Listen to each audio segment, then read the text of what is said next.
Imagine yourself descending into the depths of hell, encountering all manner of distorted creatures and demons, and all for the sake of a woman.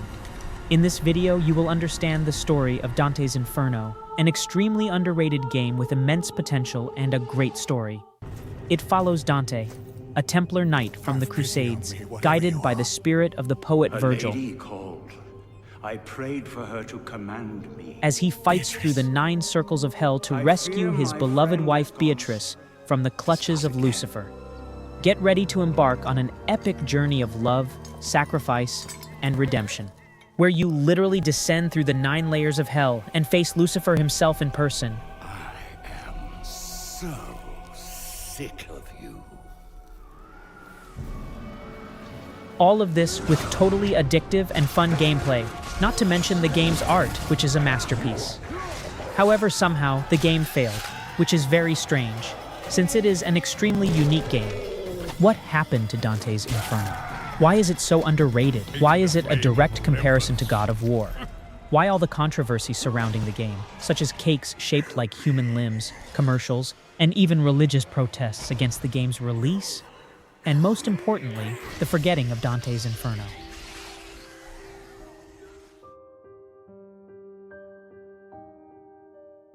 Despite its unique take on the divine comedy and impressive visuals, Dante's Inferno failed to achieve the same level of popularity and critical acclaim as other action-adventure games like God of War. It remains a hidden gem, appreciated by a niche audience, but largely overlooked by the mainstream gaming community. In 2006, when the movie 300 hit theaters, an adaptation by the beloved Zack Snyder, based on a graphic novel by Frank Miller, it was a box office success, despite critics hating the film. It remains a fan favorite even today, being better than many recent movies, with its great action and brutality and magnificent art direction. And among those who enjoyed the film was a man named Jonathan Knight, a game producer who worked at Electronic Arts, or EA Games, specifically at the Red Hot Wars studio, which later became Visceral Games. Perhaps the name Jonathan Knight doesn't ring a bell for you, but you most likely have played or heard of some of the games he worked on, such as The Sims or The Simpsons.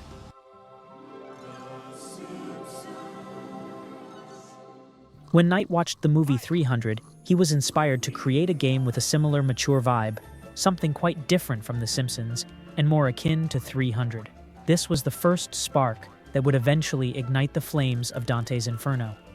However, Knight had no idea how to start, or even what the game's story or gameplay style would be. Seeking inspiration, he turned to the literary classic Dante Alighieri's The Divine Comedy to create the game's story.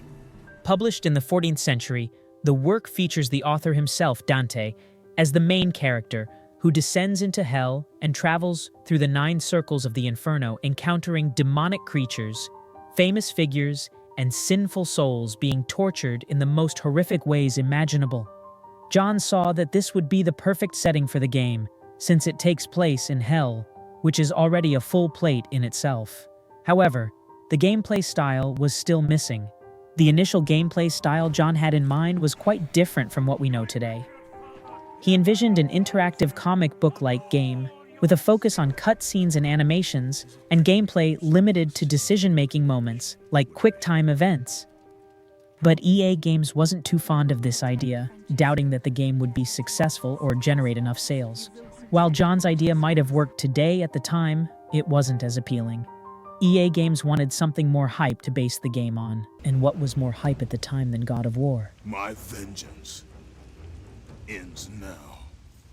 It's no secret that Dante's Inferno's gameplay was inspired by God of War, and for us players, that's not a problem at all. On the contrary, because God of War's gameplay is fun, playing a similar game with alternative themes and scenarios is only a benefit and a positive point. However, for EA Games, this would become a huge headache, and you'll soon understand why.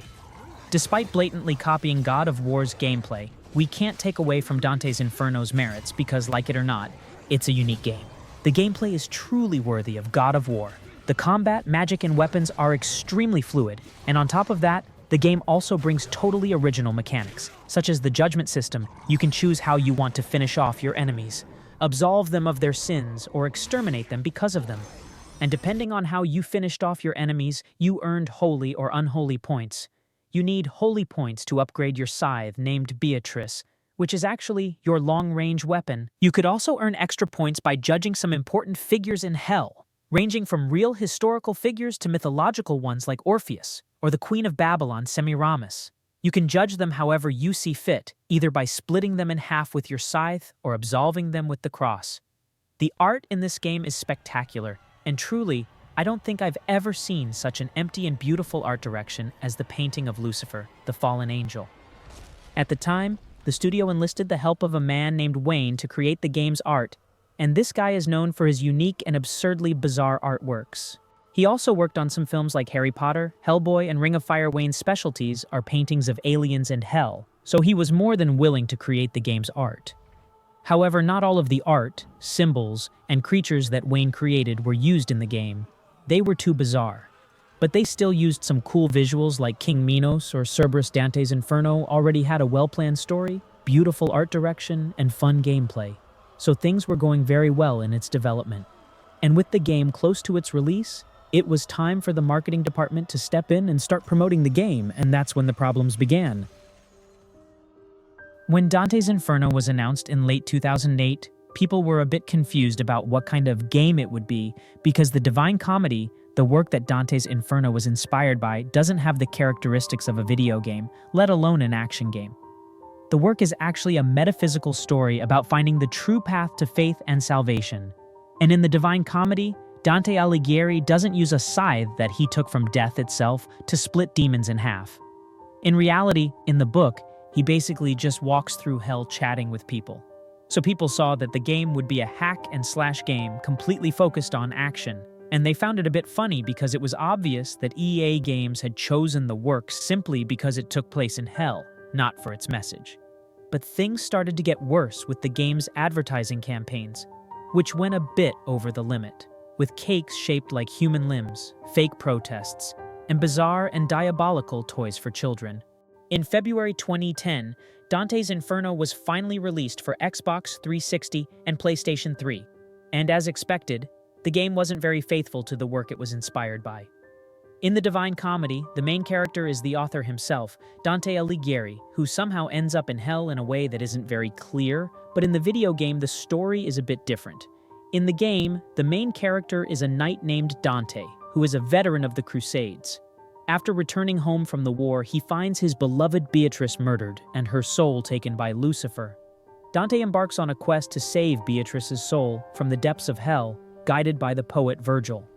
The game's plot diverges significantly from the original Divine Comedy, as it takes many liberties with the source material and focuses on action-packed combat rather than the allegorical and philosophical journey depicted in the poem.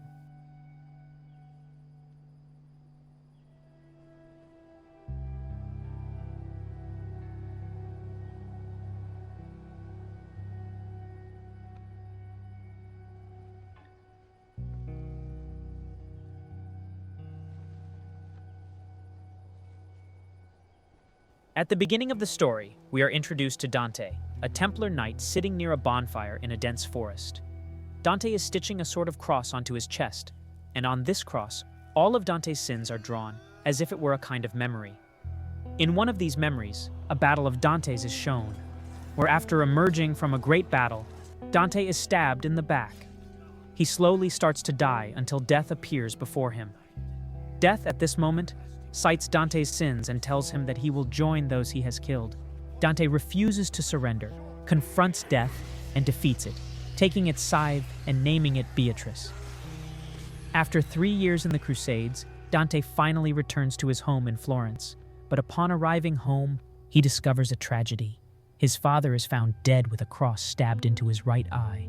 After seeing his father in that state, Dante worries about his wife and goes to find her. Upon opening the door, he witnesses another tragedy. Beatrice, Dante's wife, has also been murdered with a sword stabbed directly into her stomach. Dante approaches his wife and caresses her lips, and then her soul exits through her mouth and converses with Dante about why he betrayed her trust.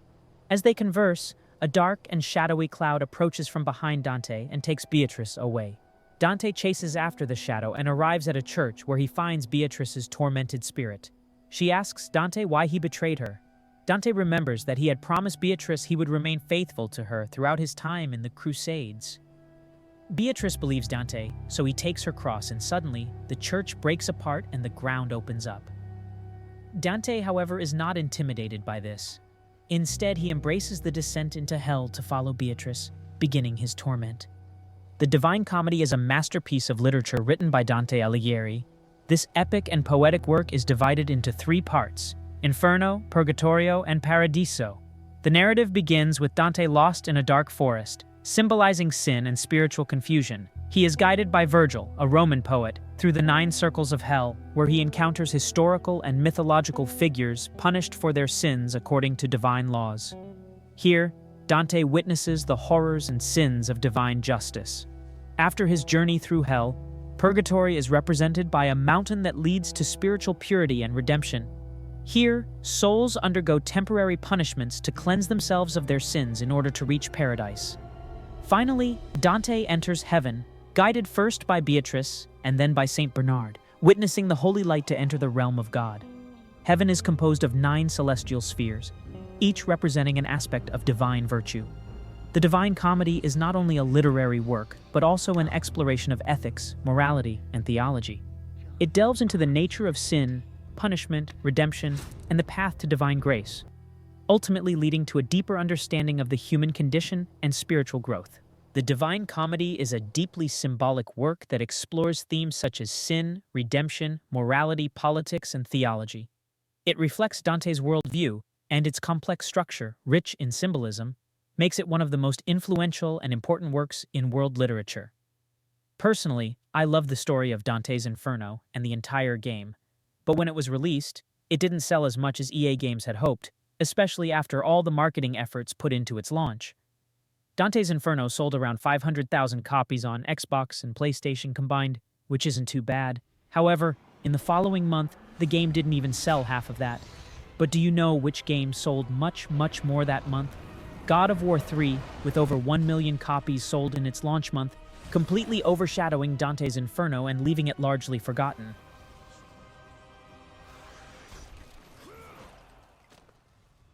Well, everyone, this was a video discussing Dante's Inferno, touching on the game's story, its creation, the original narrative, and my personal opinion about it. If you've watched this far, please leave a like to support the channel.